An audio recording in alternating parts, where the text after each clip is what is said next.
grad Kragujevac je industrijski grad, ovde je kvalitet vazduha i treće kategorije. Imamo puno registrovanih automobila, tako da i dalje to osnovni izvor zagađenja. Grad Kragujevac je jedan od 18 gradova i opština koji je uz pomoć projekta i uz finansijsku podršku vlade Švajcarske konkurisao projektom Staze prirode.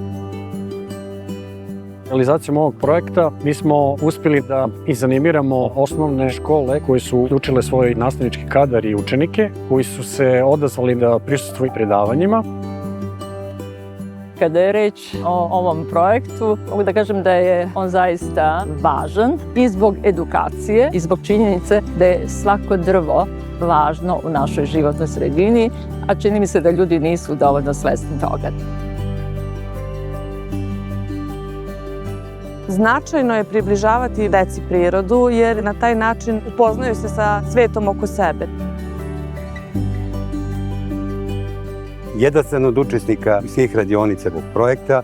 Ovde je u ovom području oko stadiona Čikadača zasađeno nekoliko vrsta drveća. Ovo je moje drvo, japanska trešnja. Najzanimljivije mi je bilo sađenje jer su znali da time postiču ekologiju i zaštitu životne sredine u ovom gradu. Nadamo se da će oni mališani koji su posadili ova stabla da nastave da brinu i onda ćemo moći da kažemo da smo ostvarili svoj cilj. Svakodnevno sa decom radimo na tome da stiču odgovornost prema sebi i prema svom okruženju. To nam je puno pomoglo da mi sami odrasli osvestimo koliko je deci lako predstaviti suživot zapravo sa prirodom. Samim pošumljavanjem i deci što smo predavanjima želi da predočimo jeste da sadnjom drveća i čuvanjem ovog mladog drveća smanjujemo zagađenje vazduha u našem gradu. U ovoj našoj atmosferi ima oko 20% kiseonika.